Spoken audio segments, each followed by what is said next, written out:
Welcome to Camera Shake Podcast, episode 123, the podcast where we talk about photography, videography, and anything that's got anything to do with any of that.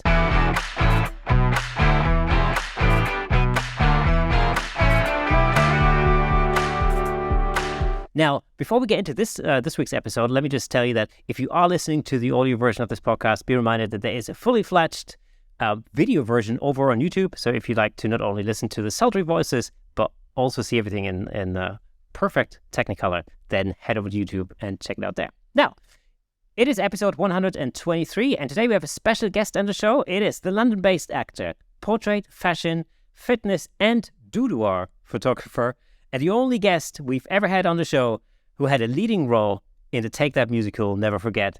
Give it up for Mr. Mark Willshire. Mark, man, how are you? Thank you very much. Yeah, like I say, the Never Forget part of the of that sort of reel there that's a very integral part of being a photographer, of your training to be doing that.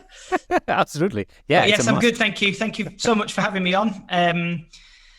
Yeah, like I say, I've listened to your podcast a lot, especially like recently with I do walks around the park, getting my steps in, and I listen to some great episodes of, say, for example, Tommy Reynolds, Hannah Cousins, Jake Hicks, Joe Grimes. Like, I've listened so much, so it will be strange that when this comes out, I'll be listening to myself.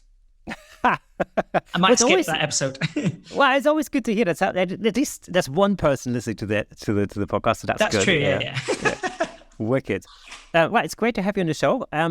We met in person just over a year ago at the photography show in 2021. And then, of course, this year, we missed each other because of, the Monday being cancelled and all the rest of it.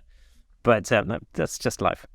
Yeah, I think that Monday sort of not happening threw a lot of people's schedules off. So it was a shame, but obviously had to be done. But I think people, because I was there on the Tuesday, and I think people definitely made up for not having that day. Like, everyone was running around trying to get deals done and everything, and as much as they could to,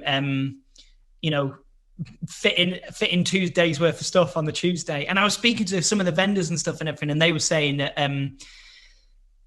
they were so tired, and I was like, what, even with a Monday off? And I think maybe some of them did stuff on the Monday. I know Tommy and Jake went off with a PixPro team, and they found a studio somewhere and took the opportunity to record some videos and footage for PixPro. So everyone, whilst it looked like they should have been rested with having the Monday off, everyone looked absolutely knackered on the Tuesday anyway. So it was probably because there was a lot of partying and boozing going on the Monday, because nobody else had anything to do. No, everyone was professional and of course, 100%. Just water.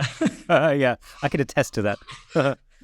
Yeah, I mean, I was there from Saturday to Monday, and obviously I was meant to be at the show for 3 days, but that didn't work out. So I had to cram everything into 2 days. Once we were told that the Monday was going to be cancelled, it was like, okay, I've got hotels booked and all the rest of it.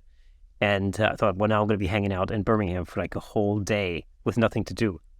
But the flip side was that because everybody was in the same boat, it actually turned out to be a really fun day. We met up with a lot of people, went had some dinner, and so it was a good opportunity to bond, and to just socially connect rather than just running around like a headless chicken at a show. Yeah.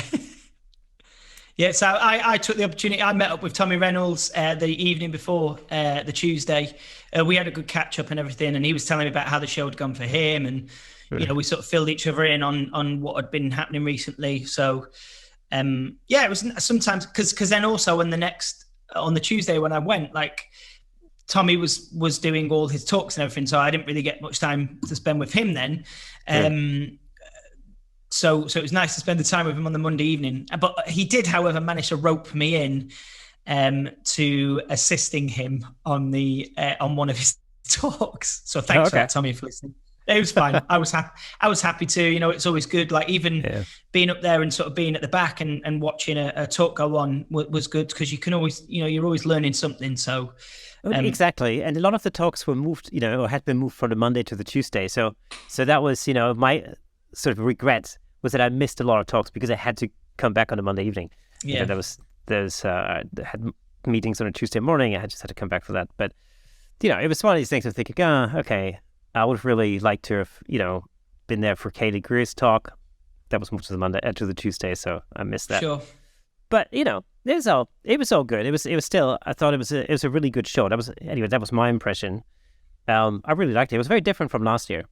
Yeah, it's sort of sized up a little bit, hadn't it? In terms of the amount of people that were there, and vendors and stuff and everything, but also, I don't know, actually, maybe not the foot traffic so much, but from last year was my first experience, and I was like, oh wow, this is great. And like a lot of people had said to me who'd been, pre-COVID years, they were like, oh, this is like so small compared to what it's usually been. And from what I could gather, this year had sort of like, it had been a between of sort of last year's smaller one and the usual big one. It was kind of like a sort of like in betweener. And of course now the next one's not going to be until 2024, is it? So I'm sure hopefully with a bit more time now, like a year and a half, they'll probably plan to get it back to its original size, I'd imagine. Yeah.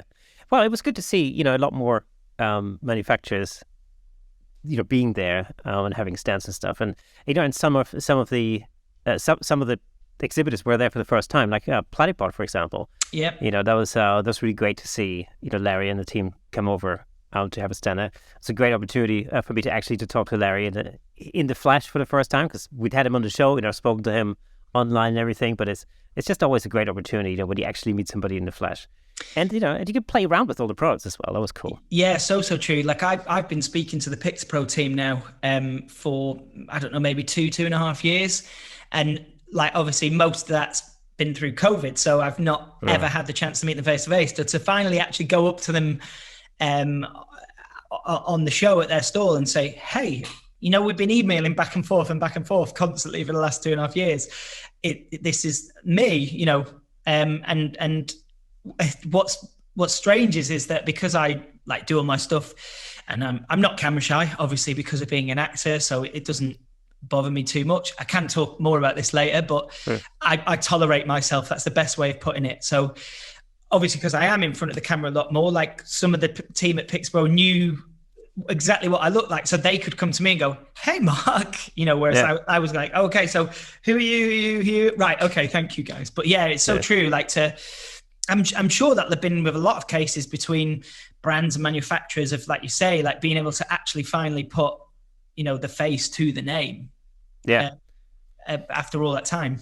Yeah, and I mean, we've done a number of episodes about a photography show now, and it's I always say that that's really the best element of it, is actually being able to talk to other people and make these connections. Of course, it's great to play around with all the gear and everything, but nothing can really substitute talking to the person behind the name, sort of no, thing. Absolutely not. And I think like I wouldn't necessarily say I did anything big at this year's show, but I still came back feeling like a little kick of inspiration, should I say. So even if like you're going there and nothing's making you sort of like drool or like sort of go, oh my gosh, like for example, last year I remember going to see the Canon R3 and just, I think I was still sort of wiping the drool away as I was driving up this year, just because of the autofocusing system on that, with the eye tracking, that when you look into the viewfinder tracks where your eyes looking to show where you want to focus. Like I wouldn't say there was anything this year that made me sort of like drool in that sort of sense, but I still came away inspired, because like you say, you're talking to people, you're meeting people, and then you're just feeding off that sort of energy from all levels. Because I talk to people who were like only just starting out, and like some people that recognize me and like, oh my gosh, like I loved your work, and like hearing their stories and how they're going and where they are on their journey and stuff. Like you can feed and get inspiration like all over the place, whether it's from brands or from other photographers and stuff. So it is great. I keep recommending it to some of my other photography friends, and I'm saying you're going to have to come down next year. The plan is, 2024. The plan is to bring out. There's about 6 or 7 of us that want to come all down, like, and make a full, like I say, come down on the Sunday night and then spend Monday, Tuesday there and have an opportunity to do the sort of business side of it and the pleasure side of it, but also then be able to have the social side of it as well by having a drink and some food afterwards and everything like that. So yeah, that's definitely the biggest thing for me is really the social side. Of course I am there because I have to create an episode. Yeah. But really, I think the first day, I think this was the shocker really for me was the thing that, the first day I was doing a lot of, I did a couple of interviews, I think, and I did a lot of the kind of B-roll sort of stuff. You tend to shoot a lot more B-roll than you actually end up using, in the final video. But I thought by the end of the Saturday, I thought I had everything in the can that I needed. Then, of course, we were told Monday wasn't going to happen. Yeah. We're like, oh, shoot. Okay. Damn it. And then on Sunday, all of a sudden, I literally had to rope in lots of people to help me create all these interviews, which is fantastic. But it was, the year before, we focused a lot on manufacturers, and we spoke to a lot of manufacturers about things like the R3 and stuff. And although we did that a little bit this time, the goal was really to speak to people and make it more people-centric. And, and what came out, no matter who I spoke to, was that the reason why people were there, or the thing that they enjoyed the most was really the social aspect of it, the kind of camaraderie and stuff. And I had to rope in lots of people because I couldn't exactly hold the camera and interview somebody at the same time. So, so I had to, at one point, I was, Dave Williams was helping me out. And then I was watching Sean Elizabeth's talk. And then I had arranged with her to interview her right after her talk. And then I just spoken to Tommy, and then I just got Tommy to film my interview with Sean. So it's like, okay, cool. Nobody's a star. You get your interview, and then you got to do some filming. No, exactly. So it worked out well. It's fine. It's cool. Yeah. So yeah, it's it's a great thing. So when I met you last year at the photography show, obviously we met. We had a drink and we had a chat and everything, and then I went and I checked out your photography on Instagram back in the day, and I have to say, man, I absolutely love your portraiture. It's freaking awesome. Thank you. Yeah, it's really great. I really love the way you work with colors, and I really love the way you play the background off against the dominant colors in the subject. It really works extraordinarily well for me. Thanks. Yeah, there are lots of things that have taken time for me to develop. And what's funny is sometimes when you get so far and you look back, and I will look at some of my, like anyone would, and with any aspect to it, you look back at your work and you go, wow, like I used to really love that image. And now I change this, I change that. I wouldn't do that. I wouldn't do this, Of course. And I think for me, one of the things that's helped me over maybe the last sort of year and a half, 2 years, has been having my own space. For anyone who doesn't know or isn't familiar with my work, I have a home space, and it's now on its third iteration because of. This is the third place I'm living since lockdown happened. Right. The original one is I had some boards up in my garage, and it was raw, let's just say. and the second space ended up being the same board set up in a bedroom in the house that I was in. And then we moved again, and now I'm in a bigger space, but the same boards are there. Mm. And just being able to have that space and to shoot continuously, without having to worry about hiring spaces and stuff.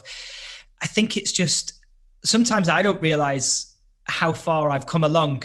And I look back and I say, oh, wow, like without even knowing that I'm doing certain things, it's just, I'm soaking it up. And I'm definitely one of those people.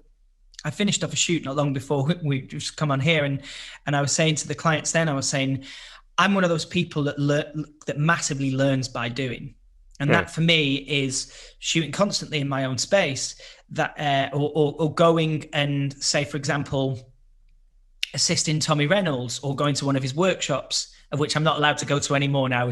When we met each other, he said, you can't come to anymore. He said, you can assist, but you're not coming. But for me, that learn by doing is a massive thing. Some people learn better by reading. Some people sort of take a lot on board by watching, say, YouTube videos and stuff. But for me, it's being there and doing it and shooting it and trying to work it out. Sometimes it's a long process for me. Yeah. But I get there. I've got my goal, and I will eventually get there. And to have that home space that I've got now to be able to play around with the things that you mentioned with the color and everything and background separation, it's just been great. And like I say, sometimes I forget like what I'm doing with my work now, and because personally for me, like that strive is always like, how can I make my work better? Like even when I look at shots now that I go, I really love that, like I'm so proud of what I've done there, I'll still go, I could have done that a little bit, I think that's just the actor in me that's always constantly trying to go, how can I make this better? So yeah, I think if anything, I put credit to the value of having a home space. I've had this conversation with many people, and I've created reels and YouTube videos about the value of doing it. And if anyone is listening now and sort of, thinking, well, I've thought about doing it, but I don't know if I should, just do it. Like at the end of the day, even if you try it and it doesn't quite work out for you, you've tried it then at least, rather than you're not sort of sitting there going, oh, what if? Because sometimes that what if that I was asking was, like I say, the first iteration of my home studio, which was the boards up in the garage. I'd lived in that place for 4.5 years, and it took me until lockdown and not having, anything else to do to go, I'm going to do it. And I should have done it 4 years earlier, Yeah. So if anyone's listening and thinking, oh, well, yeah, I would make a home studio, but this and that, just do it. Just try it. Try and make it work for you, because there'll be so much that you can benefit from by just being able to, not worrying about the availability of your local studio or anything like that. Just having your own space and having it there and being able to pick up the camera and shoot stuff when you want there's so many benefits that you can get from it. And even, actually, I have to say, I was going to talk to you about the home studio thing anyway, because that's something we totally have in common, because I also shoot, out of my own home, basically. Yeah. And I know the value of a home studio for exactly the reasons that you outlined. I mean, just, on one hand, it saves you a lot of money because you don't have to hire a space. Absolutely. Especially when you're working with clients. Like I know you do headshots and portraits, for example. It's like if I had to pay for a studio, I would have to charge on top of what I'm charging anyway. So either I'd be making less money, or the final fee for the client would go up as a result of that. And so being able to shoot out of your own home is such an advantage. But the other thing is that you can experiment. You can try different things out. You can see if they work or not. I've definitely shot my family to death, especially over lockdown. Like my youngest daughter, especially, and my wife to a degree, like sat in or stood in as models so many times. Just because I'm like, oh, I've got this idea for a different lighting setup. Let's try that. You know? And of course, they'd be bored to hell and back. But yeah. But that's just how it is. And like, something I promote as well, and I've pushed in sort of photography groups on Facebook and stuff, is again, so I said earlier on that I tolerate seeing myself and I tolerate hearing myself, and I sometimes don't have a model, or I've done one shoot with my wife and I don't think it's ever going to happen again. So I tend to, if I have like yourself, you go, oh, I want to try this lighting setup or something. If I haven't got anyone to, rope in, either a model that I've worked with or just getting another model to test with me, I'll use myself. Oh, absolutely. Because I can tolerate myself, I don't mind. I can try lighting setups, and the huge benefit there is that I've gone, oh, I wonder if this will work. I'll try this lighting setup. Let's do this, and I'll have an afternoon to myself where I'll play around with stuff. It's a long process when you're shooting your own, because it's very back and forth with like, okay, hit on the clicker, camera goes off, walk over to the laptop because it's tethered and go, oh, okay, I need to come a little bit to the right. Oh, a little bit to left, tilt my head this way and I'll hit the light. So it's a much longer process than what it would be testing out light with a subject in front of you. Absolutely. It can be done. And if you've got the patience and the time, because I know everyone doesn't have the time, then you can benefit from it so much. Like I I recently tried a lighting setup with my optical snoot that I wanted to play around with. And because I was able to sort of fine tune it with myself, and it took me, I don't want to say hours, but it took longer than I cared for. Right. But after I finally got that set up down, I had a client in from Boudoir, which was a player from the under-21s Chelsea women's team. Yeah. And I could use that setup straight away. And I had an example of my work. So I could say to her, hey, I'm thinking about doing this for this next setup. What do you think? Show her the image of me on my, obviously I transferred it to my phone. I didn't take it on my phone. But here's what it would look like. Oh my God, that's so good. Yeah, great. Oh, let's do that. And because I knew what I was doing already, because I'd gone through the painstaking process on my own and not had to pay anyone to do it or test with anyone or anything, I could straight away do it. And that then was one of the sort of like leading images from that shoot then. And that came from me trying lighting setups and stuff on my own and being able to tweak it and not bore the client to death, and it ended up being a great shot. So I've put this stuff onto Facebook groups and etc. And a lot of people say, oh, I can't stand myself in front of the camera. And what I will say to anyone else who might be saying this on their earphones now listening to this, if you can learn to tolerate yourself, I'm not saying, love yourself, because that's not what it's about, but it's tolerating yourself enough to go, I'm going to try this lighting. And then when I look at it back on my computer, I'm going to look at the bigger picture. I'm not going to focus in on my insecurities and go, oh, I hate the way my chin looks in that, or, my neck or my eye or whatever. Or if you can sort of brush past that and focus on the end goal of whatever lighting setup you're trying to have a good go at, then, the next time you have a client and you go, I can try that. And you don't have to spend 20 minutes working it out with them. You've already done that. And that's where the benefit comes in. So if you can push past that sort of, for some people, that horrible element of seeing yourself on what they would say the wrong side of the camera, there's a lot of benefits there for you. And you don't even need a dedicated space. I mean, it's ideal if you have a garage, for example, or you have a spare room or something where you can set something up. But even in my case, we have an extension to the house, which is just through behind me. That's my shooting space. That's my studio space. And I use it when I'm working. It's set up as a studio. But when I'm not working, it's got a dining table in it. So, it's just a matter of taking stuff, putting stuff up and taking stuff down, which is annoying, but it's completely doable. Yeah, that's very similar to me. So in the previous place that I was living, when we realized that we had to move, I spoke to my wife and I said, look, I have to keep the photography going because it's quite tough for me as an actor at the moment. It's, theatre is still really getting up off its knees because of COVID. So I was like, my photography is my main focus and I need to earn money from it. So if we're moving somewhere, we either need to get a separate studio, or we get a 2-bedroom place and I use the largest room in the space as my dedicated studio. And we agreed that I would pay more because that's fair.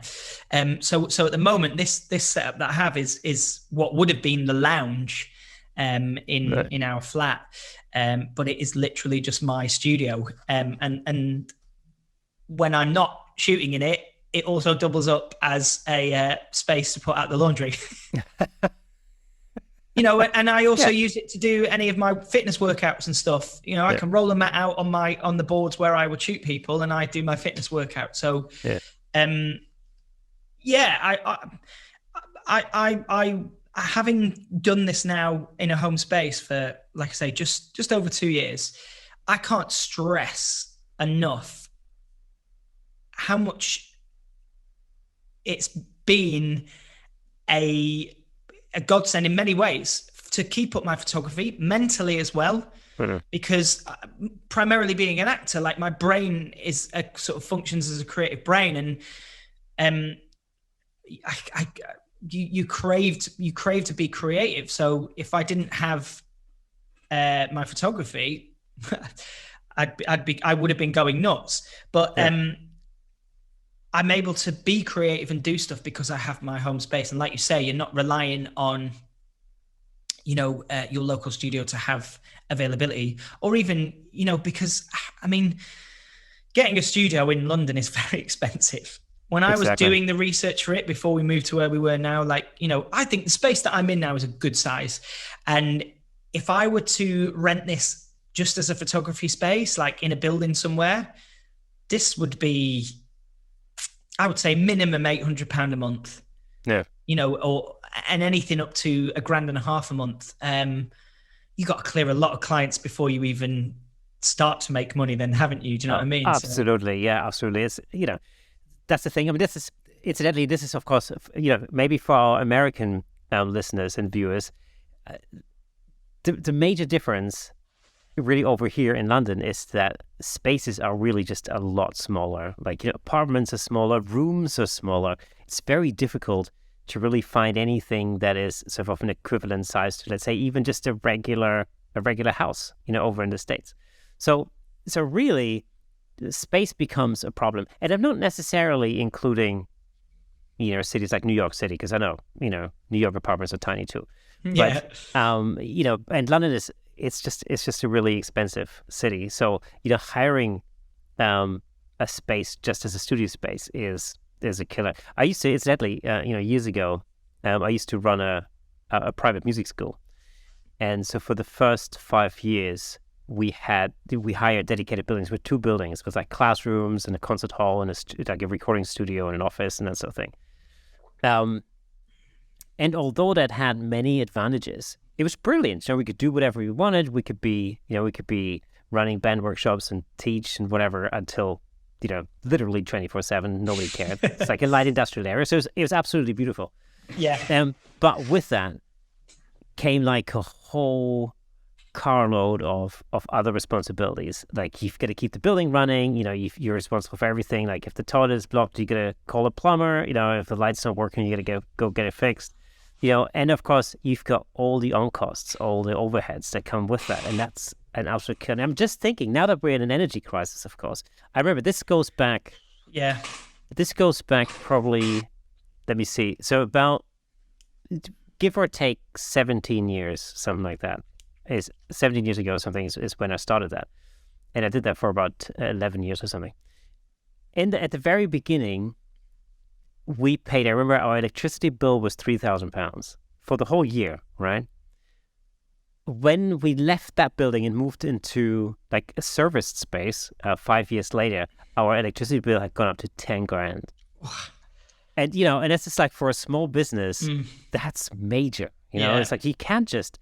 I don't just have 7 extra grand lying around that I can now just throw out the window, literally, for heat. Yeah. So, but if I think like, what the situation would be like now that energy prices have gone totally into space, I mean, that's just a complete impossibility for any small business to run anything like that. Yeah. So, working from home has many, many advantages, and costs being just, one of them.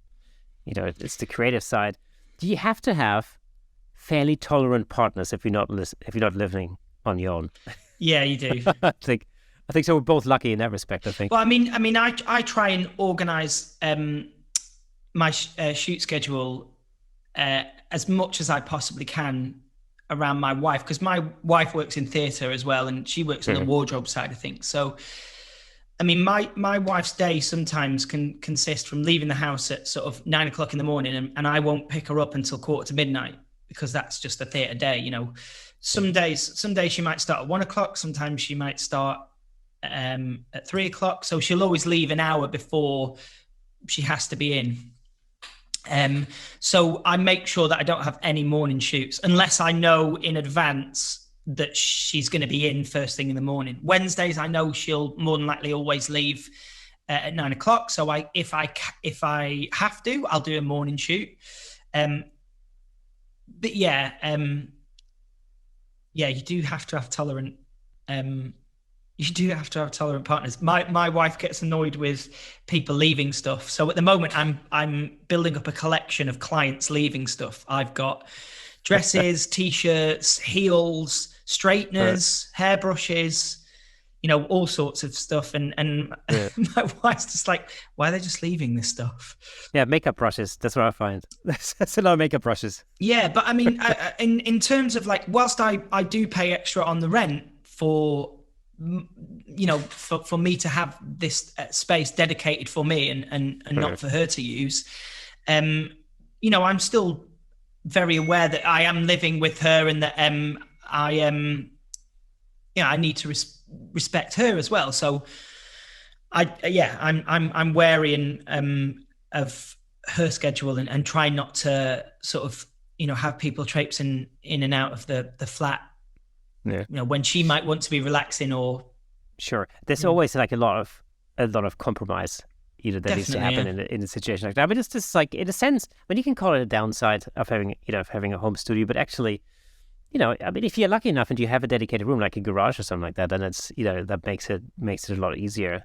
Unfortunately, we have a garage, which sort of would be ideal as a studio, but we decided to section it off into like a pantry. Okay. And actually what it is, it's also a storage room for me, because I have all my soft boxes and stands and all that kind of stuff that's, on my shelf. So when I do go on a location shoot, I can just pull stuff out, throw it in the car, and it's done. So there's that as an advantage. But as a consequence, there's not a lot of space left to put a studio in there. Also, we just bought a Vespa, so that's on the other side of the wall. Sure. So yeah. But the other thing I think that's a great advantage when you're shooting from home is that you can really quite cheaply make up lots of accessories that otherwise you would pay a lot of money for. Because I saw your basically your V flats, which I think you've made out of. You mentioned it earlier. Was it styrofoam boards or something? Yeah. So I mean, I have got a story. I'll let you continue. But yeah, they're just styrofoam boards that I bought from. Like a department store, not a department store, as in like a like a DIY store. Yes, yeah. Sorry, thank you. Yeah. That was too hard. But yeah, sorry. Go on and say what you were saying. Actually, no, I was going to ask you about these V flats. Actually, well, I mean, for anyone who's listening or watching, if you want to have a laugh at me, you can go onto one of my highlights on my Instagram feed, which is titled "The Journey." So these bad boys, They're 2.4 meters long, and I bought them and quickly realized when I was walking out of the store that I wouldn't fit onto a train and I wouldn't fit onto a bus. I didn't have a car at the time, and I also didn't have a van, so there was no option but to walk. The only problem is that I had to walk 3.5 miles with them. Oh, shoot. Now, they're not heavy. They're not heavy at all. But as you can imagine, over 3.5 miles and 2.5 hours of carrying them, they get pretty heavy, even though they're not heavy. So I remember the first sort of, I set off out the store and I was like, I can walk this. I'll be fine. They're not heavy. The first half an hour, it was just on one arm. I was carrying them and it was absolutely fine. Cut to being like literally, 100 yards away from my house. I could barely carry them for like 10 seconds. So, but yeah, I bought these because I wanted to have I'd seen people's work with, say, gravity backdrops and stuff like that. And I was like, I'd love something like that, but I just can't afford anything like that now. Can I make this happen on my own? So I bought these boards and I bought the paint. I think I spent about £100 on them in total with all the accessories and everything and the paint and stuff. And I sort of Googled a couple of videos on YouTube about how to do sort of textured painting and what you should do and everything. And so I painted them, and I'm still using them to this day. Like I've got gravity backdrops now. I've got Zoom backdrops. I've got, Clutch Studio backdrops. I've got lots of different hand painted canvas backdrops, but I've still used these bad boys as well.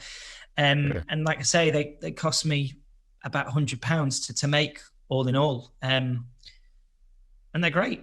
They're absolutely great. It's well worth it. I mean, again, I come back to your imagery, and I love the sort of corners that you create. For instance, where you pose your models, and that's something I will talk to you as well in a second. Is about posing models. But really, I think what's interesting about what you do is, first of all, working with models, that's a really interesting aspect for a lot of photographers, I think, who are maybe not used to working with models, but maybe want to get into it. We'll talk about how you where you find models, to start with, Yeah. and how do you work with them. And then, of course, how to post them, because that's really something that jumped out at me when I look at your imagery. Is your poses are really awesome.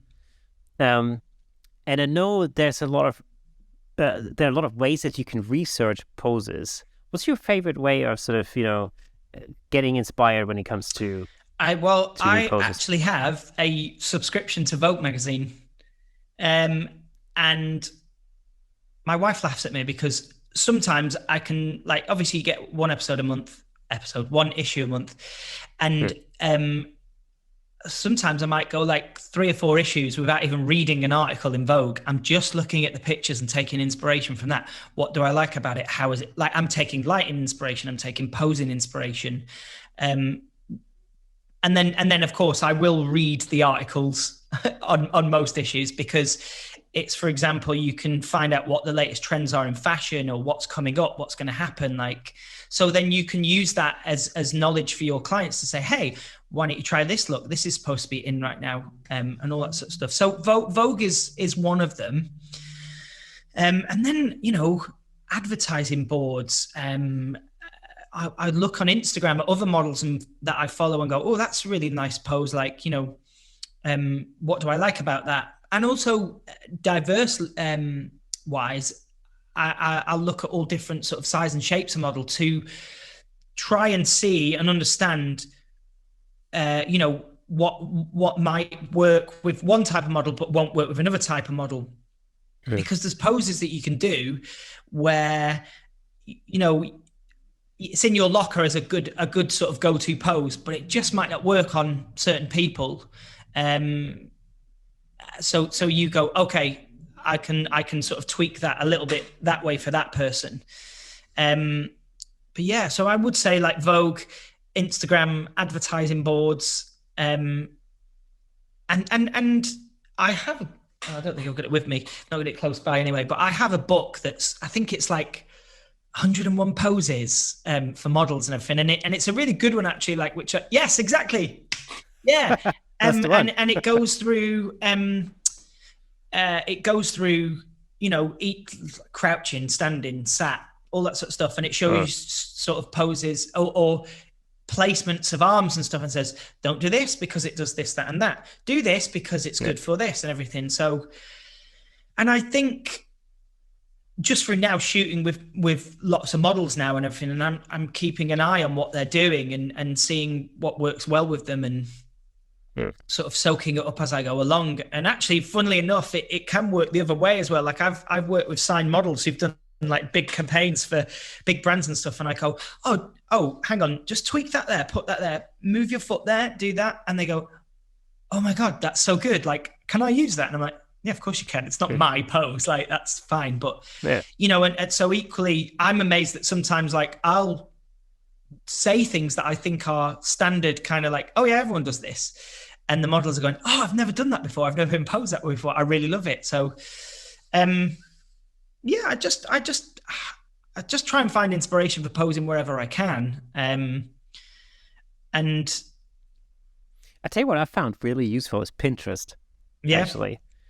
Because, Pinterest gives you the ability to search for very particular things. Like, for instance, I remember I went to Germany to do a couple of shoots not too long ago. And so, all you have to do is, like, search for couple poses or something like that on Pinterest, and it comes up with a whole bunch of different ideas. And then you can, like, organize them into folders and stuff like that, and so you've got everything there as reference material, which I find really quite useful. Absolutely. I think it's always good to have that reference material. Yeah. Absolutely. Yeah. And this book, because I think I saw one of your videos where you're talking about this book. And I just thought, hang on a second, I've got this book. Awesome. But it's a great starting point. It's such I'm pretty sure a lot of photographers have got that book.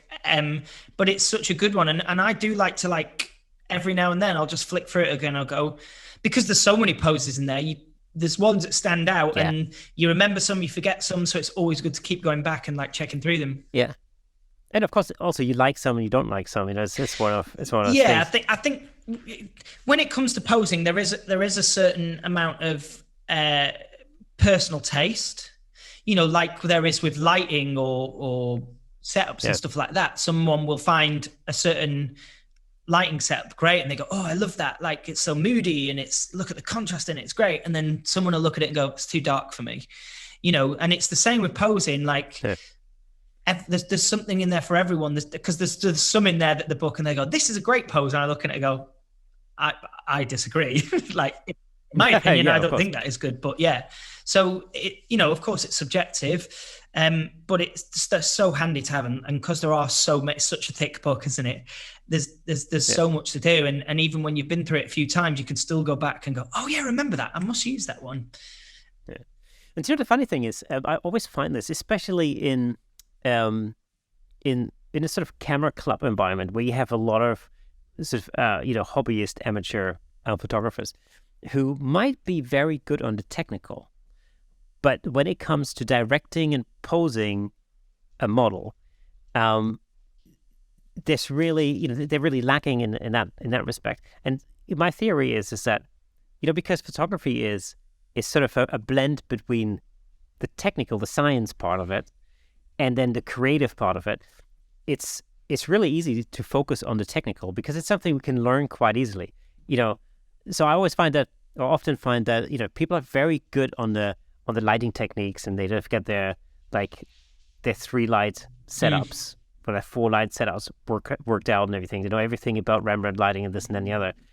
But then when it comes to actually not only posing a model but also getting an expression out of the face, that's where you immediately realize either people are scared of that, or they just haven't put the same amount of focus on that aspect of photography. Yeah, absolutely. I think it's just something like any of the other elements. It's something you need to keep doing and doing and doing and doing until it becomes like almost natural to you. But absolutely, there's so many different kinds of photographers out there. When you talk about like the technical aspects and stuff, I know, and I see plenty of photographers who can make you feel like you're listening to some sort of foreign language when they go deep into like technical sides. I'm not a technical person. Like I think it's an important sort of part to learn, and like you say, it's having that sort of like that sort of like merged sort of ratio of having enough technical knowledge, but then enough sort of creative knowledge as well. I would say mine's probably, I don't know, 30 to 40% technical and then the rest creative. But I know plenty of technical photographers who could talk your ear off about technical, and then they could talk you down as if they, and almost be patronizing, especially on the photography groups that we're on. There's always someone that pipes up saying, technical this and technical that and jargon buster and da-da-da-da. And then I've seen their work and I go, but it's all very well and good knowing all that technical stuff, but you're not really producing great visual work. And at the end of the day, is that not what photography is? It's producing the visuals. Well, exactly. I want to say it's the end product that ultimately counts. Nobody cares what aperture you use to get that particular shot, or what ISO setting you had, or like what your shutter speed was ultimately, because all that matters is the end product. And I think to a certain extent, creativity is something that needs to be within the person. I think it can only be taught to a certain extent, whereas technical, over time you can really sort of like almost like repeat, school test kind of thing, learn that. But so I have a friend who she's got a great creative eye. She's got a really great creative eye. Her name's I think her Instagram's like I am caricature. Very, very creative brain. And we've had conversations, and I'll talk to her like about some of the basic stuff of technical side. And every time she winces and she's like, oh, I'm not a technical photographer. And I'm like, but you know what I'm talking about. You just think that I'm going to sort of like elaborate even more, and I'm not. And I always say to her, look, you have got such a creative eye. Don't worry about the technical. Your technical will come. The more you shoot, the better you're going to get on the technical side. But what you've got is something that cannot be taught. So, there's always technical photographers and there's creative photographers. I think there are also the creative photographers, in my opinion, on the right top end of the creative spectrum, where you go, yeah, you've got a creative, mind and everything, and I like your concepts and everything, but do you know the basics of what you're talking about? Technically, I think there has to be something in you. Again, I will say, and I'd put my hands up and I'll joke and I say, I probably 30 to 40% of me knows the technical side of thing. I think you have to try and at least understand the technical side and show that you, rather than just relying on pure, blind instinct, if you will. And it does drive me a little bit wild, because again, I'm not a technical photographer, but to see some of the photographers out there that are just purely creative and not even bothering about the technical side of things. You say, oh, this is interesting. Oh, how have you shot that? How have you lit that? Oh, I don't know, I just did it. Right, okay, sure. And yeah, that drives me up the wall a little bit, because I'm a little bit annoyed, because I go, for me, showing a certain amount of technical knowledge, especially for clients and stuff. Now, you're not going to talk the client's ear off about technical sides, because they'll zone out and they'll probably want to go, you know what, just have the money, I'll go. Okay. I think you have to understand to a certain point what you're doing technically. So I do get a bit annoyed when I see photographers that are literally yeah, well, I'm creative, so I don't care about the technical side of things. Okay, sure. That's how I feel about it anyway. Yeah, it's just, that's a thing that I come across quite regularly, and that's with A-level photography students. So my stepdaughter recently did A-level photography, and then also I've seen A-level photography displays as part of the local camera club. So they do this evening where they invite A-level students to come in and display their work and everything. And the thing is this is my impression, and this may actually not be true for all A-level photography courses across the country or whatever, but from what I have seen, there is a lot of focus on the creative side, but it appears to me is that the technical isn't being taught rigorously enough, so that the end results are, it's easy. To be honest with you, it's easy to create a really crap photograph and then call it creative, because you can always get away with that. It's like, oh yeah, it's just creative. It's creative. It's almost the equivalent of when people, shoot a bad shot and then put it in black and white. Yeah, exactly. Yeah, because it's like, oh yeah, this is just creative. No, it's out of focus, man. That's all it is. It's screwed out. What it is you've not nailed it. That's what it is. Exactly. Yeah. And I find it. There are a lot of examples. I'm just trying to. There's some portrait shots that I've seen where quite clearly the attempt was made to create something, something reminiscent of Rembrandt lighting or something, but it just absolutely, totally, completely, utterly failed. And you just go, yeah, that's not. Do you? I often wonder, because it's interesting, because I've met a lot of students who have done GCSE photography or A-level photography, and weirdly enough, they've come and shot with me. They're performers as well and everything. Yeah. And I wonder if, because if that's the case and they're only focused on the creative side, they're not necessarily, their images aren't progressing with regards to, being in focus or whatever. Yeah. And that's where that little small bit of technical element needs to come in, because it's not going to progress. If you're only trying to be creative, your work's not necessarily going to improve, and you're not going to get those shots that are that technical element will take that creative shot to the next level. Yeah, exactly. And I think there's sort of limitations in that as well, because I do know that they teach the technical side, but I remember, seeing my stepdaughter's coursework. It sort of happens right at the beginning of what is effectively a 2-year course, Mm-hmm. And then once that box is ticked, then that's sort of being forgotten about, Yeah. And it isn't really, I don't think it's driven home the way that, I don't know. it's difficult to compare that. But I remember, when I first got into photography, the technical side was important because I need to know how the damn camera works, And for me, it's always been a matter of sort of backwards engineering, other people's images. That may be something that's really come from me being a guitarist. And when I was a kid and I was learning how to play the guitar, I'd listen to Jimi Hendrix or Eddie Van Halen or Steve Vai or Wes Montgomery or whatever, and I'd try to figure out how they did what they did, and I'd take a guitar solo by Jimi Hendrix, and I'd try to work out how the hell he did what he did, And apart from the fact that half the time you don't really have a clue, but you start to see common elements. You start to figure out, what the chord voicings are they're using. Then you start to figure out what kind of scales they're using and how they use them, what kind of licks they use, and as you sort of backwards engineer more and more guitar solos, you then start to realize how they relate to each other.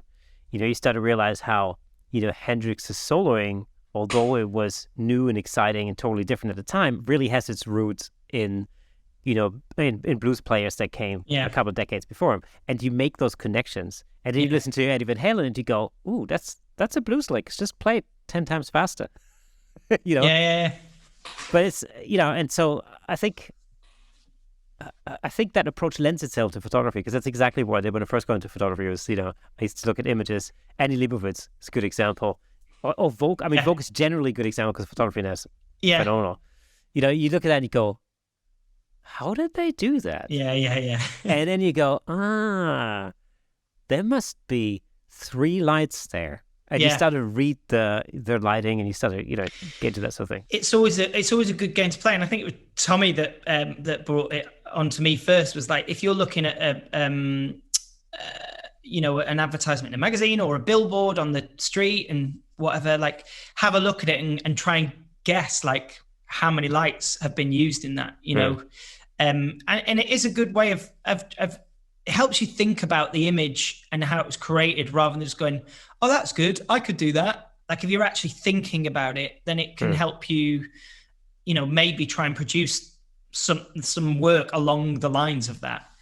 Absolutely. And it's always a great way to spur on your own creativity. In music, I always say, what makes you ultimately as a musician is basically a sum of your influences. And I think the same thing is really true.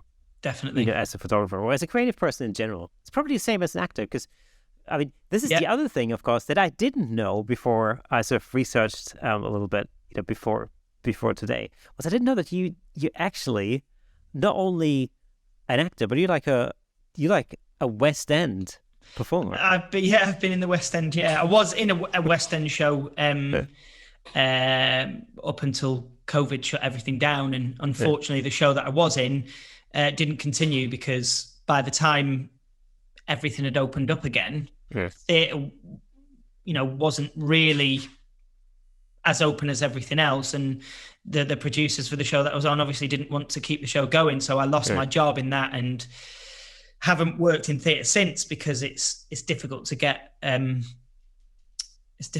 jobs when they're not there.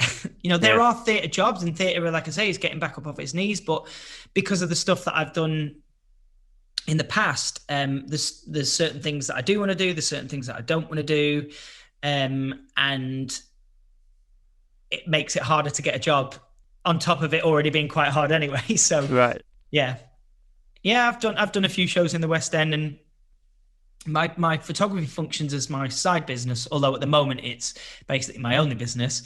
And the plan was to and still is to be able to be doing my acting work at the same time as doing photography. Like, ideally, I'd love to be in a show somewhere in the West End, and then in the evenings and during the days be doing be shooting clients. That would be a goal right now for me. Yeah, it's quite interesting, because I listened to a podcast that you were on, and it's all about the voice. Which is actually super interesting, because obviously I have a background in music. Of course. And I've worked with many singers. I'm a guitarist, and I don't sing for the benefit of mankind, as they say. Although I have to admit, I do howl along in the car once in a while. Yeah, but that's the best place to do it. Well, exactly right. Um, but I've worked with many, many, many singers. As a either as a on the writing side or on the performing side, and so I found it really quite fascinating because you were talking about vocal technique and how to warm up your voice and sort of Yeah. knowing your voice and stuff like that. And this is really this takes me back into 25 years of my life that I spent working Yeah. working with vocalists. But yeah, it's a very, very interesting podcast. Yeah. So yeah, it was great to find out that side of it. I also know that you used to be Gary Barlow. Yes, I did. Yeah, it's quite funny because from when I was maybe 13 or so, like everyone always used to say, "Wow, you really look like Robbie Williams." You might not see it now because I have the beard and everything, but I've had Yeah. it for most of my life. And even when I met my wife, like I told her about that, and she was like rolling her eyes, going, "Oh, yeah, you just wish you were Robbie Williams. Whatever, you don't look like him." Da, da, da. But actually, like about 4 or 5 times since we've been together, been together nearly 10 years now. Um, we've been like sat in a random restaurant or something, and someone's come up to me and asked me for my autograph because they thought I was Robbie Williams. And I'm going to my wife, see, and she's like, "Oh, right, fine," sort of thing. But funnily enough, yes, when I was in the show Never Forget, which was a Take That musical, I played what was the Gary Barlow part. So Yeah. I had to dye my hair blonde and everything. As a prime example of miscasting. That's Yeah, well. I mean, I wasn't complaining because I was the lead of the show, and that's something absolutely. as an actor that I'd always wanted to do, and was a massive aim for me. So Yeah. to be able to do that, yeah, I was a bit surprised when they did say, "Oh yeah, we're seeing you for the Gary Barlow role." I was like, "Oh, sure you don't want to see me for Robbie Williams role?" No, Gary Barlow. All right then, fine. What's really interesting about this is because you being an actor and knowing the acting world really, I think, gives you a great, or puts you in a great position to produce headshots for actors Yeah, definitely. and for people in the acting industry because you've, as an actor, presumably you've had many interactions and a lot of experience with casting directors, for example, or with agents and stuff like that. Yeah, yeah, it is an advantage. And funnily enough, I was talking to a couple of photographers at the photography show about headshots because there's so many different kinds of headshots. Hmm. I've met people who've gone, "Oh yeah, I'm a headshot photographer as well," and I see their shots and they're business style headshots. And now, if you shot an actor's headshot in the same way that you'd shoot a business headshot, that wouldn't be classed as a good headshot. That's not to say that business headshot in the business world isn't good, because it is, because that's what it's for and that's how it's supposed to look. But it's not the kind of thing you would see for the actors headshots. Basically, like, even the difference between for an actor's headshots, you're not really going to shoot at, say, FA or f7.1, whereas on a business shot you can do. But the idea for the actor's headshot is that you're going to be shooting at a much wider aperture. You focus it on their eyes because that's the person, that's what we're focusing in on, and you want everything else sort of like blurred out in the background, because that's what it's about. The actor's headshot is about the actor, and you don't really want it to be about anything else, and don't want too many distractions in the background, really. So there's a much sort of bigger difference between all the different kind of headshots, and even then as well. Now in the headshot world at the moment, I should say the headshot world for actors and theatre and stuff, it's starting to so there was a while when actors' headshots was black and white, 10:8, bang, and then it became very sort of like the American style came across, like from like LA and stuff, where it's color, and agents and actors' agents were like, "Oh, we're not sure about this color. We don't like this color." Now color's just standard. And what the little shift is happening now is becoming very more, the headshots in the acting world is becoming very more portraity.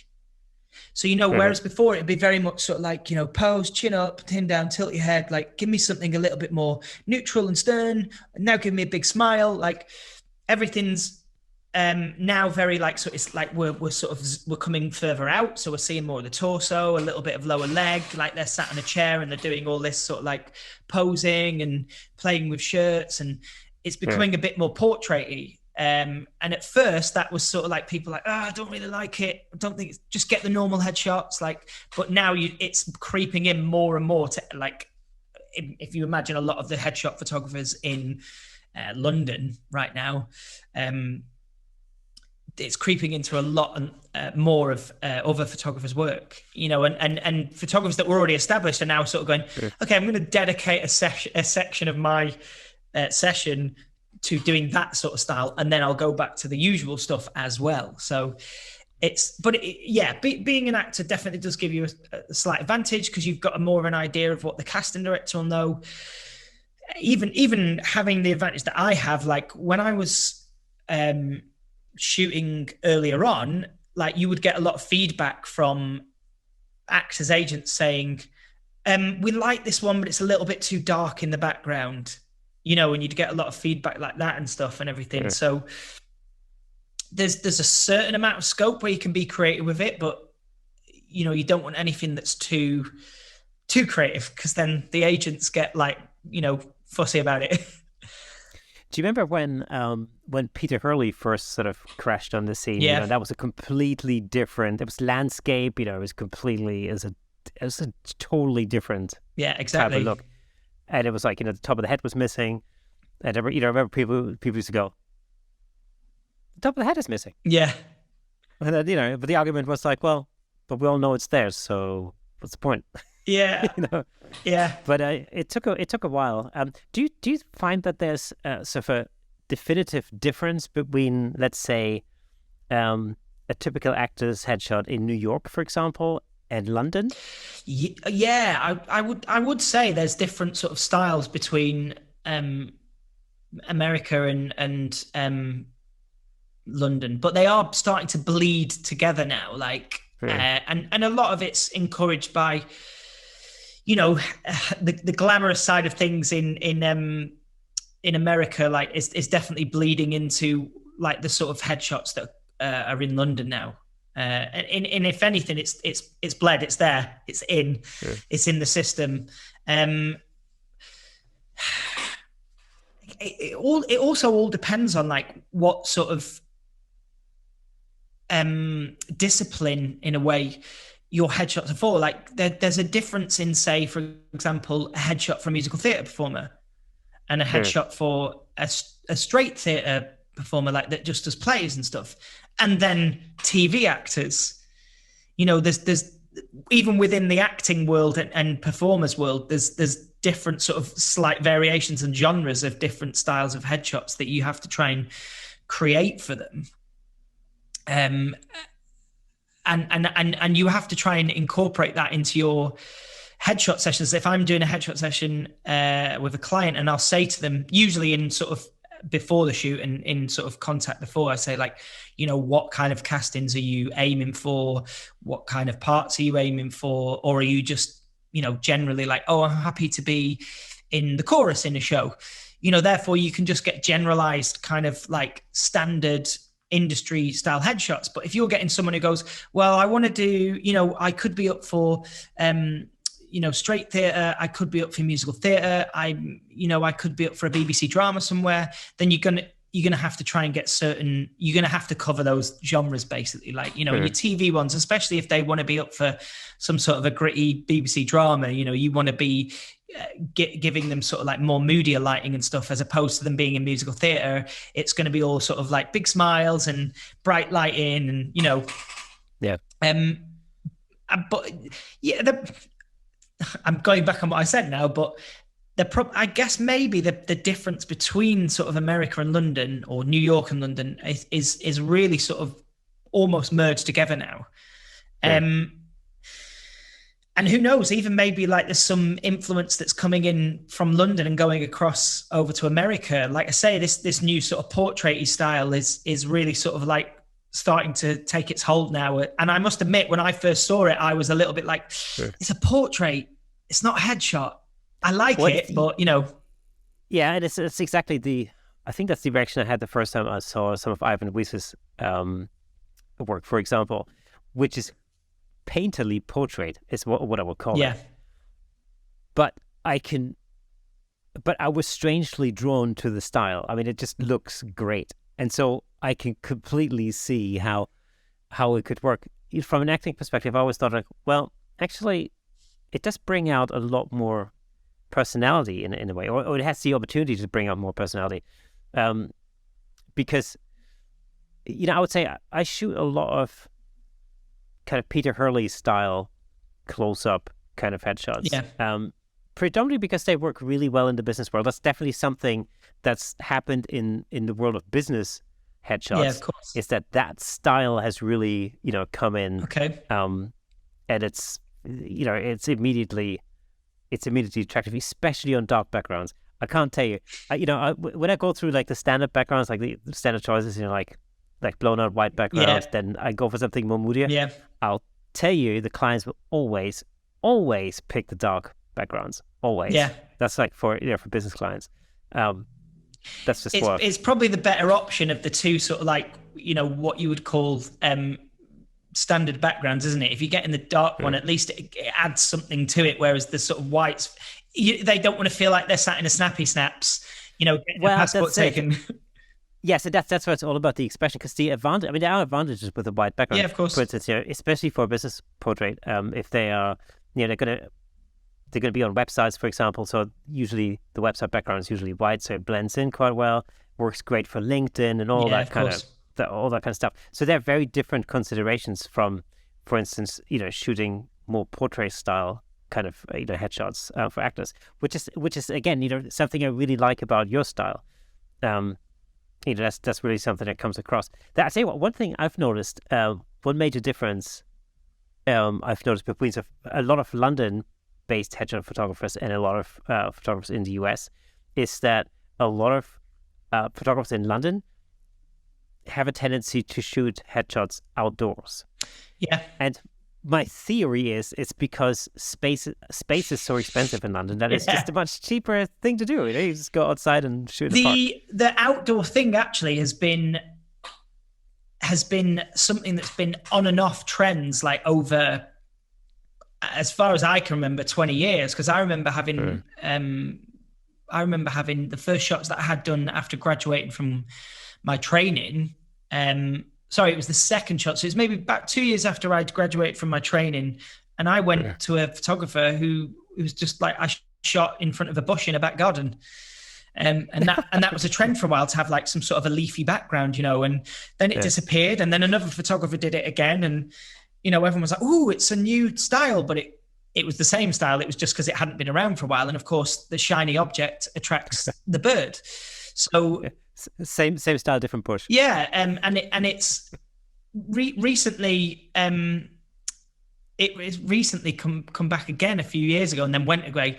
And a lot of headshot photographers I know, and it's mainly because, like you say, like spaces and the cost of them. But you get a lot of photographers that will find a tunnel somewhere in their local area and they go, "I'll shoot through the tunnel."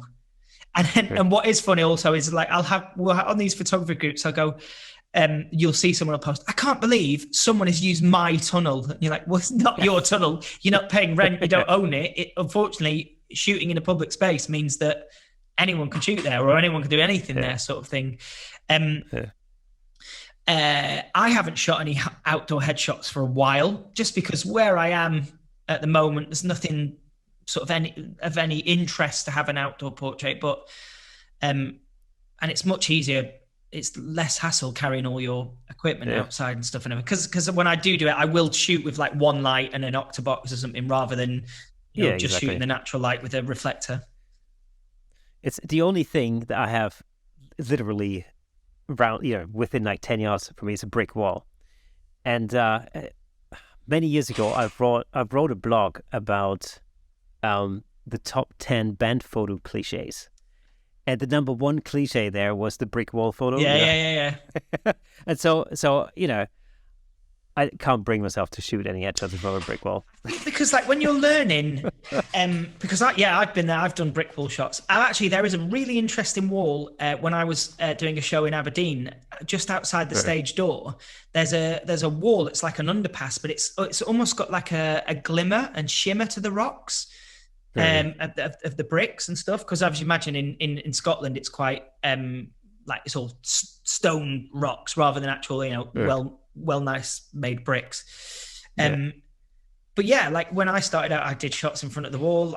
We all use walls, and I wonder if it's just because of some of the material that you look at that's aimed at beginners like that, and people who are just picking up their cameras. Like a lot of that stuff is like find a wall, shooting a wall. So like it's the kind of like go-to thing, and you eventually graduate from that, and like you say, you go, I'm not doing that anymore. I tell you what, there's one location that I use virtually every year, and that's right outside of the High Wycombe Swan Theatre. Okay, yeah. I don't know if you know it as a performer. Yeah. So every year I shoot a Battle of the Bands competition there, and as part of the prize, basically, all bands that take part or that make it to the final, which is usually anywhere between 10 and 12 bands, they all get a photo shoot as part of making it to the final. Yeah. And so obviously I've sort of, I've been doing this now for 8 years or something. So, I'm constantly scouting out different locations in and around the theater, and the whole place is built from bricks, which is, which features in every photo shoot at some point. So you always, So I'm breaking my own rules, but hey. I think if you need to sometimes, and I think sometimes when you're in situations like that, if you can find a background that has a little bit of interest to take away from, maybe if you're shooting with, like you say, like Battle of the Bands, and they might not be comfortable in front of the camera, so they might not be giving the most interesting of looks. Sometimes adding that background element just helps up the photograph, doesn't it? Yeah, oh, absolutely, yeah. And you'll find that you have some bands who are really completely comfortable, with themselves in front of the camera, and they really give you everything that you need them to give you, all the expressions and everything. And you always have, you only have like a very limited amount of time for each band, because you've got to get through like 12 bands in the morning. So, I mean, you really get, 20 minutes tops with each band. If you're lucky, probably less than that. So you got to, take them to the location, instruct them, give them directions, and then, and then shoot them and get a little bit of variety in the imagery as well. So what I tend to do there is I normally pick 2 locations per band. Yeah. And so one might be an indoor location, the other one might be an outdoor location. And of course, if it's raining on a given day, then a lot of it's happening indoors. So yeah, it's a bit of a stressy thing, but it is fun. It also it teaches you how to direct people really quickly. That's the other thing. That's actually we talked about directing models and stuff earlier. There's one thing I want to come back to, because I know that when people first start out, especially in portraiture, of course. Well, if you want to get better at shooting humans, you need to get some humans in front of your camera. That's the thing. And so, I think everybody starts out with, in the beginning, you shoot your friends and people maybe your wife and your daughter. My kids can attest to that. And then there's sort of a point, I think, where you might be looking at working with some more professional models. So what did you do initially to work with models, particularly? I think, being a performer is quite a good sort of segue into it, because you can get actors and dancers and stuff that are aware of their bodies. So that really helps. And I chose people at the start of when I was shooting that knew what they were doing. So in a way that they were kind of doing it for me, but I was learning and watching them and getting comfortable with them and trying it out. What I would say to is, anyone looking to eventually shoot with models, obviously if you've gone through the stage of shooting family members and friends and stuff like that, is maybe to go to there's all sorts of modeling websites and stuff where you can find people who are willing to do TFP, or maybe they have like lower rates per hour. But it can really help to shoot with people who've been in front of the camera and know what they're doing in front of the camera as a model, rather than just a family member that's being told to sit there and against their will and shoot with them. So TFP, just for those listeners and viewers who don't know what that means, TFP stands for time for print. So it's basically a barter arrangement where you basically say like, right, I give you give me your time as a model in front of the camera, and then therefore I give you the prints. Of course, nowadays we're talking digital copies. Yeah. But if you can get someone in front of the camera that knows what they're doing and is comfortable in front of the camera, that can really help. And even if you get someone in, even if it is, and you're still not ready to take that leap of shooting, with a model and stuff, like try and find another friend that might be a little bit more, and just experiment with stuff. Like even if it's like going, get this book that we both got with all the poses in and going, right, let's go through all this. Let's try it. Let's see what works good. Then that's a good start past the sort of like, okay, sit in front of the camera and I'm going to try and get my lighting right. Great. And it's just trying to find people that are willing to come in front of the camera for you model wise, knowing that you might not be experienced with working with models, and just seeing if you can sort of, what am I trying to say? I think I'm having thoughts because there's a lot of options of doing this and everything, but I think getting someone who's willing to come in front of the camera for you and be able to pose and try things out. And even if you get someone, if you can get someone who's a signed model with a modeling agency and stuff, then, who's really experienced, then you're great because you can learn from shooting with them. Sometimes, and I think I said this earlier, like you can pick up stuff off models and go, "Ooh, I really like that pose. I'm going to use it." Yeah. It might not even be a full pose. It might just be a certain hand placement and stuff. And you go, that might be the key to, I've tried this pose with other people before and I've never quite known where to put the hand. That's where it goes,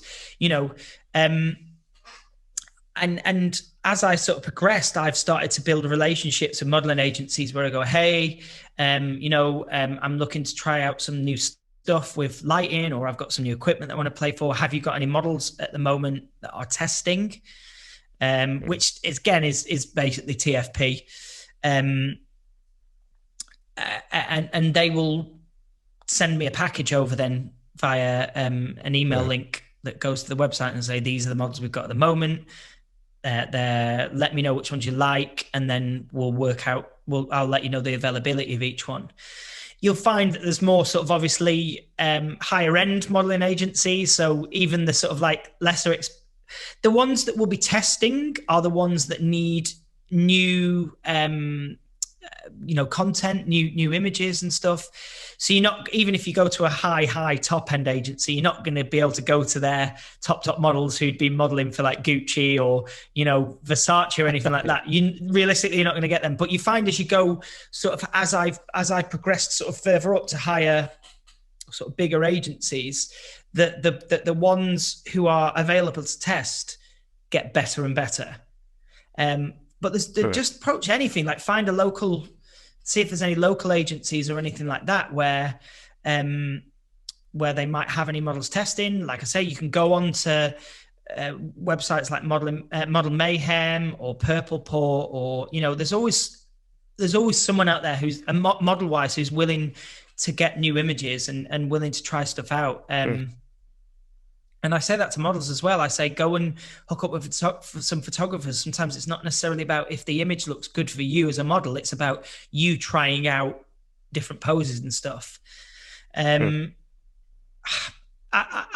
kind of live under the philosophy of don't ask, don't get. So, whereas it might be easy for me to just go, oh yeah, just go and just approach a modeling agency. Like, I understand that people might not necessarily maybe have confidence in the work to go and do that. So depending on where you are, like in London, there's so many performing arts colleges and stuff, and there's always performers and stuff who are willing to maybe go and do a shoot with you because it's fun for them and everything, and they'll get some images out of it. What I will say is when you are shooting, like, with a proper camera and not an iPhone, if you're producing half a decent image on a DSLR or a mirrorless, Joe Public are just going to love it anyway, because it's a leap up from an iPhone picture. As good as the iPhones and stuff are now, it's a leap up. So if you have that lack of confidence in your work, just know that even if you shoot a half decent shot to your standards, Joe Public are going to love that, because it's not an iPhone picture. It's already better. So I don't know. To be honest, like, I've got so far along now of working and approaching people and stuff like that. Yeah, that's another good way of doing it, actually, is go onto Instagram and approach models. Like, for example, like, go onto another photographer's feed and see, research the models that they've shot with, and maybe follow them, like, get an idea of the work, and maybe even approach them and say, hey, I love your work. Would you be willing to come and shoot with me? Feel free to check out my work on Instagram. The worst they could say is no. And that's why I say don't ask, don't get. Like, you're never going to get to bump yourself up to that sort of next level of shooting models if you're not willing to put yourself out there. And that might mean some rejections of models saying no to you before one finally says yes. And then that's where you're winning. See, I think that's a really good piece of advice, because the performance arts industry is like the acting industry as much as the music industry is really based on rejection. And I think as an actor and as a musician, I mean, I know, and I know that rejection is just your daily bread and butter. It's like you get rejected for this audition and that job, and and eventually the more often you put yourself forward and the more often you try, at some point something is going to come back your way. That's the thing. And I think you're right, actually, because for most people who are not used to that level of rejection, that could be quite a difficult thing to deal with. But the reality is, if you ask 20 models and one says yes, and you've won. Perfect. You've just sent, all you had to do really was send 20, I don't know, Instagram messages or emails or whatever, and that's pretty much it. It is a good way of doing it. Like, I mean, anyone listening, feel free to have a look on my Instagram feed and see if you can find. I've shot with all sorts of levels of models and stuff in terms of where they are in their career, and you'll find someone. You'll definitely find someone. Like, there's just no way that you're going to ask a million people and every single one of them is going to say no. Yeah, exactly. Now, what would be like your top tips for working with a professional model? Because that's very different from working with, a member of the public. Yeah. Commas. Okay, good. I personally like to have a discussion with them before about talking about our outfits, asking for their input. What sort of stuff would they maybe like want to try? So I always think, and a good idea as well of knowing what outfits they're going to be wearing, because personally for me, from experience, when some people show up and you've got no clue what they're going to wear, I'd rather know rather than going on the day, okay, I'll make this work. Because sometimes some people and some models turn up with some awful outfits and you're just like, oh, right, let's say, for example, typically in a 2-hour shoot for me, I'll maybe shoot anywhere from 4 to 6 outfits. If they've already brought 3 that aren't that great, I'm like, well, we've only really got 3 outfits now. That's not much of a shoot, sort of thing. So discussion before is a good one. I think, I mean, in my experience, most of the signed models that I've worked with have been absolutely lovely. So, and they might set, do you know what? Like, if it's going to be your first time of working with a professional model, if they've agreed to come and shoot you, there's an element of your work that they're already liking. So don't stress. and let them know. Just say, I've got to be honest, I am a little bit nervous. This is the first time I've shot with someone who's a signed professional model. So jokingly, go easy on me sort of thing. And most of them are there to like, they'll maybe sense that, if you haven't told them that you're maybe sort of like not as experienced, so they'll just go ahead. One other tip is to just constant communication with them, reassure them. They'll probably know that they're going to do a good job because they've worked and they know their work and they know they're good, but reassuring them during the shoot with communication of just saying, yeah, this is great, and just every now and then let them know. Because the worst thing for models is to be in front of the camera, posing away, probably doing the stuff that they'd usually do, their go-to poses and stuff and etc. And you're just there just going, because in their heads, they're going, is that good? Is this okay for you? Like, they probably have that. They need those reassurances just in the same way that you do as a photographer. So another good tip is to like constantly. Sorry, I'm looking over at my shooting area now where I shoot, and I'm picturing people there like they're not there. Yeah, that communication of just letting them know that the image is looking good and what they're doing is good for you is great. On a funny side, I have seen videos and reels of photographers who like overly communicate, and like literally every shot is like, yes, great, fantastic, fabulous, wicked, love that, great. And then that's a little bit like over, yeah, it is, and it's overly stimulating for the model because then like they don't know what's going on. But yeah, definitely pre-communication during the shoot, letting them know that you are, you're not as experienced with shooting someone of like their level. Communication during the shoot, and a big one for me, no matter whether you're shooting someone who's not a signed model or you're shooting someone who is a signed model, music. Having music on in the studio, it just helps. And what I do personally is, from my experience, rather than putting on something that I like and going, hey, yeah, because it's not for me to enjoy, I'm concentrating on what I'm doing shooting. Ask the client what they want to listen to, whether it be their favorite artist or their guilty pleasure. If you want to add any no-nos for them. So for me, I always say to clients, because I'm in musical theatre, I don't really want to listen to musical theatre. So I say no to that. And for me, I say like anything like screaming death rock metal. Not because I don't necessarily like it, but I think that's really full on, like when you're having so I just say, as long as it's none of those things, play whatever you want. And you're going to find them in their comfort zone then, because that familiar sound's there for them, so it's going to help relax, it's going to break down walls, and also you get to hear of new artists and people that you wouldn't have necessarily heard of before, and you get to enjoy them. And then you know what, a good dad joke doesn't hurt anyone. So having that sort of like having those little bits of jokes and stuff, whether they laugh at you or with you, doesn't matter. They're laughing, so you're gonna relax them. See, that's a great tip for me because according to my youngest daughter, I am the dad king jokes of dad are a skill, and anyone who mocks them doesn't know, because my wife, takes the mick at me all the time for dad jokes, but when she attempts them, they're not like, so dad jokes are funny because they're rubbish funny. They're not bad jokes, like out bad taste. My wife attempts it all the time and she's rubbish. And I go, stop taking the mick out of me because you can't do it.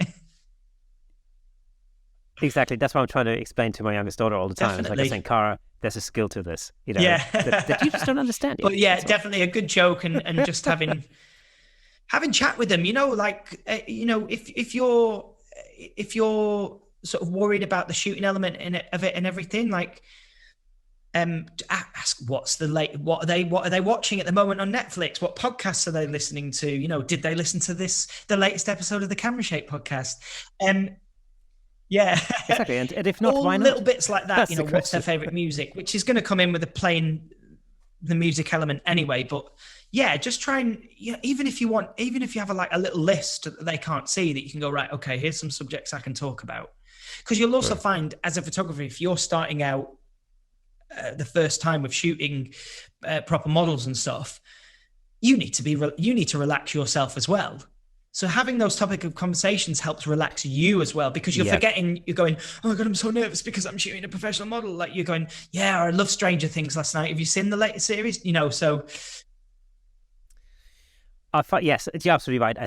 that's what I find out is a great icebreaker. Like TV shows, whether it's like Game of Thrones, Stranger Things, anything like that, always works. I find it relatively easy to find like a common sort of what do you call it? A common denominator in that respect. It's always disappointing when I go, I don't watch TV. There's no TVs in my house. Do you not really? But but the thing is like, oh really? Why not? You can totally get into that because that in itself is interesting. So I've always found that making conversation part in the very beginning. I found that very difficult, and I found that difficult as a performer because my for the longest time my background was I'm a guitarist. Either I'm in the studio where I don't have to face anybody, or when I perform live as part of a band, for example, I'm sort of part of the band, so I can I can melt into the background. And step forward when it's time for the guitar solo for about 8 bars or 16 bars, and then I melt back into it, disappear in the background, and I leave all of the audience communication part to the lead singer, right? Which is why I've always loved working with really great stage performers and lead singers because they can really get the audience, manipulate the audience, and get the audience to do whatever they want them to do, which is fantastic, to have that control. And I've always thought that that's not me. I'm happy with just, playing a guitar, hanging out with the rhythm section, and that kind of thing. That was until I started performing as an acoustic solo performer, where I was playing acoustic guitar. And because I don't sing, it was all instrumental music, basically. But the problem was that virtually every piece I'd play would be in a different tuning, so I'd have to retune my guitar after every song. And of course then there's a minute and a half where I'm retuning, and of course the audience are just looking at me and a minute guitar, and a half is a long time when there's not much going on, isn't it? Exactly. And so over time I kind of figured, well, okay, I'm going to have to do something. I'm going to have to talk to the audience somehow, and I came up with loads of different strategies. At first I thought like, oh, what if I tell a joke? You can't think of jokes. But when you're nervous, anyway, you can't think of jokes. And also you start with a punchline and you go, oh, God. And then I kind of thought I treated it like an acting job, and I just learned lines. And I basically memorized all the stuff I talk about. That also didn't work because, again, I was nervous and I'd forget my lines. So that didn't work.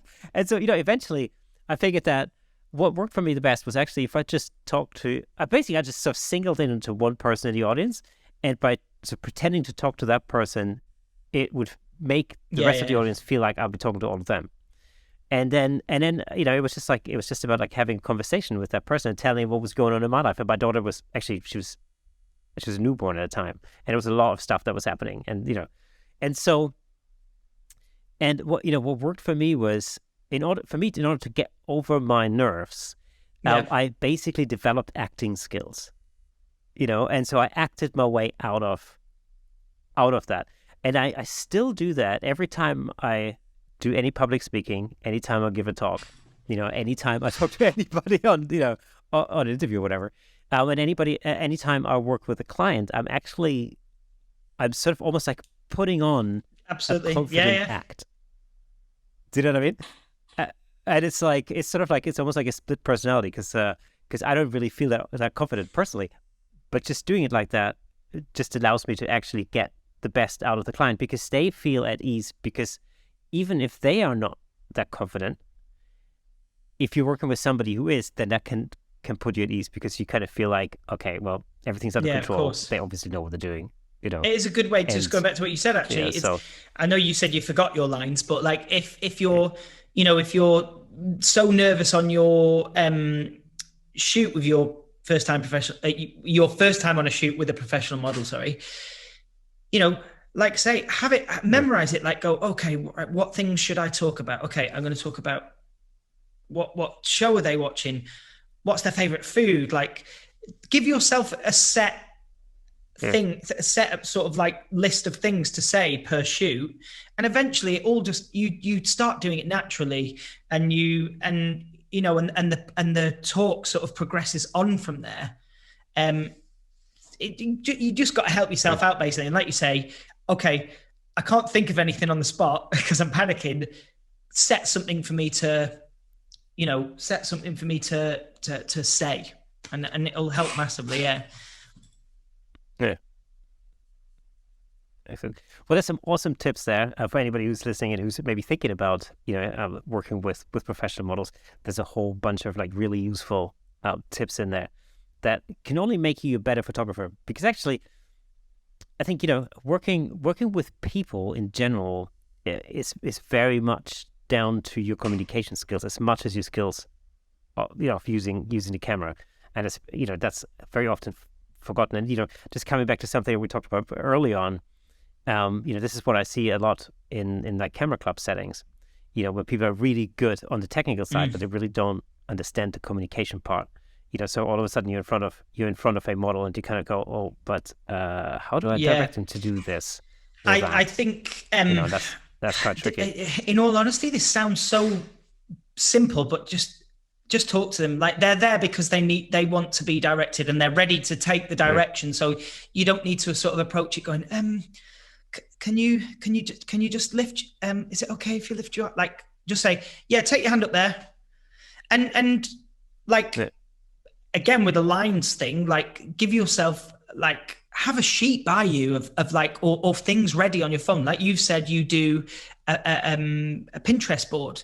Like, have things there readily available for you to have. Like I had today, like the client that I was shooting today, they'd given me a Pinterest mood board, and it was it was a couple shoot for, like, there were two singers, and they wanted she said, oh, here's my references. So I was taking I'd got halfway through the shoot and I was like, oh, I'm sure she sent me more sort of stuff. I'm going to check back to the phone. And I was looking, I was like, okay, right.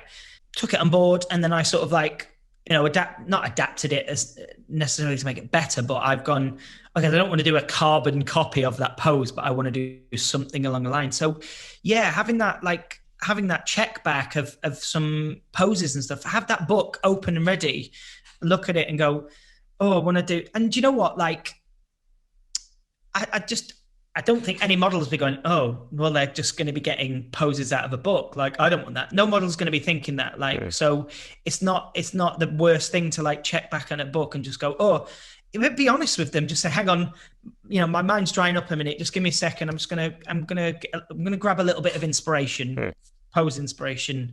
They're not going to be bothered about that. It gives them a minute to sort of like, sort themselves out or whatever, or adjust and everything. And you're having a look.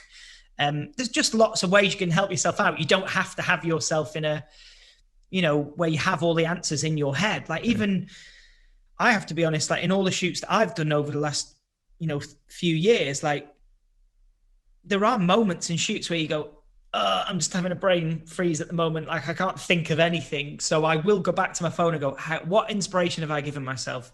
Check my phone. Okay, we're good. And then you're off and rolling again. So, if it's any consolation to anyone who's out there, like worrying that they're not going to know what they're doing during a shoot, or if they're blanking, like, it happens to everyone. Like, I guarantee you, like, some of the top photographers all over the world will have moments where they go, oh, like, give me a second. I just need to like reset myself, Awesome. Now, what's your plan for the next year or so? So for me, you may have noticed, like, I've been shooting sports portraits and stuff at the moment.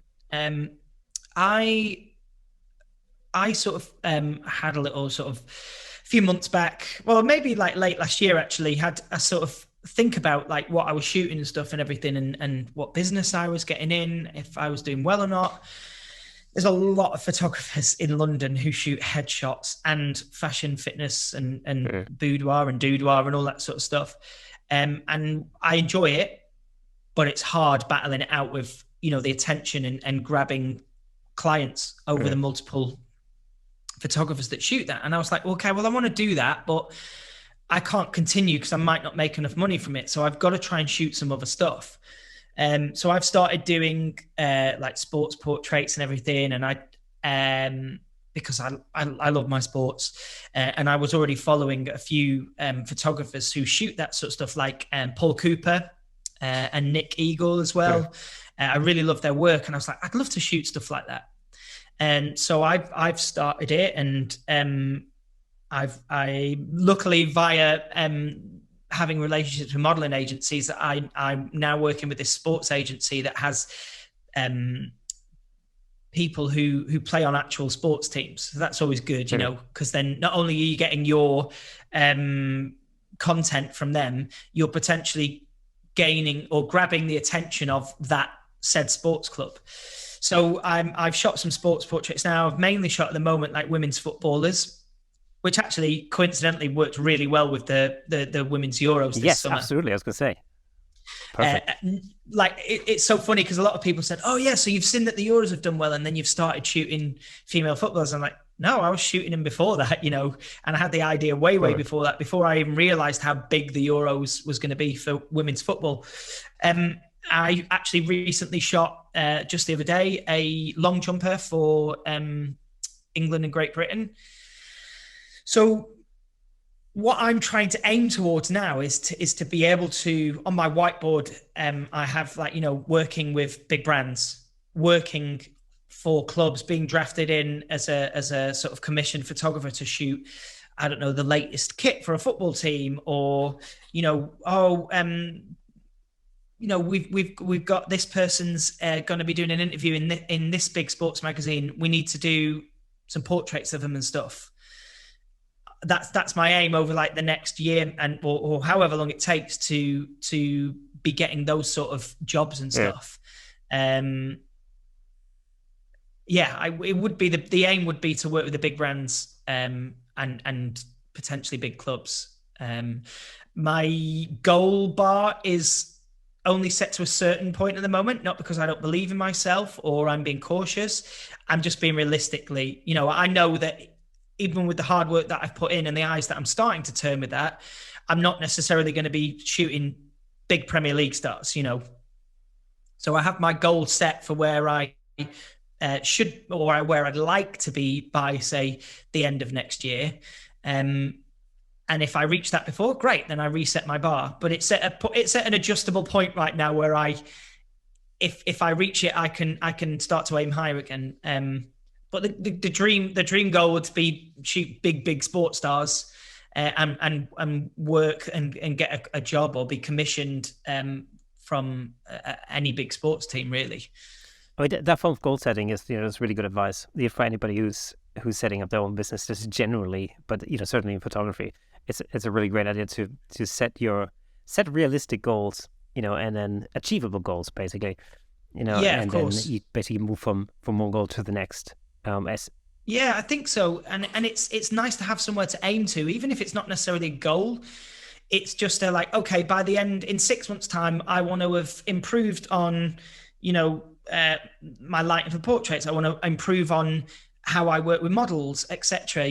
It's good to have those targets because then you're not just sort of like, you know, drifting around aimlessly in the photography universe, going, where am I? What am I doing? That's very easily done, actually. Yeah. Yeah, it's very easily done. Yeah, of course it is. That's the thing. Of course it is. It's definitely good to have those kind of aims and goals. Put it up on I've got a whiteboard up that just says, you know, I've got it split into 3 sections. I'm just looking at it now. So I've got the projects that I want to do, any sort of like personal projects that I have ideas on.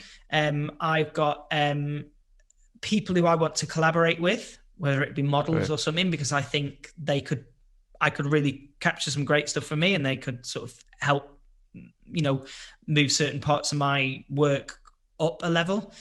I've got 2 sections. I lied. The last section is actually just a list of all makeup artists that I needed information for. But yeah, I've got that whiteboard up with goals that I'd like to get to. And I'll be honest, there are some on there that have been on there for a few years. But there are ones that have been on and have now gone and been replaced, and then they've even gone. So it's good to have those visually, having them on a whiteboard or any sort of board, even if it's a notepad, just having those visual goals, because then they're in your eyes then, you know, and you don't forget about them. You know, always to have those goals visually there for you and give yourself a name and go, I don't know, I want to improve in this area of my photography. I want to try more. I'd love to do more landscape this year. You know, it's always good to have those goals instead of, like I say, like just floating around in the photography space. Fantastic. Mark, it's been an absolute pleasure having you on the podcast. It was, there's some really great advice. I mean, I'm pretty sure that some of our listeners might want to listen to some of your tips several times over to let it all sink in. Hopefully, yeah. So it's been absolutely fantastic. Thank you so much for coming onto the podcast. Thank you for having me. So that is it. We have come to the end of this week's episode, Camera Shake Podcast, episode 123. Again, just be reminded that if you are listening to the audio version, well, if you've made it this far in the audio version, then, by all means, if you want to re-listen to all of that, gold that Mark's, given us in this episode, then, head over to YouTube, youtube.com/Camera Shake Podcast, where you can see the whole thing in beautiful Technicolor, obviously. But that being said, follow us on Facebook, Instagram, TikTok, and all of that good stuff. That is it for this week. See you next week.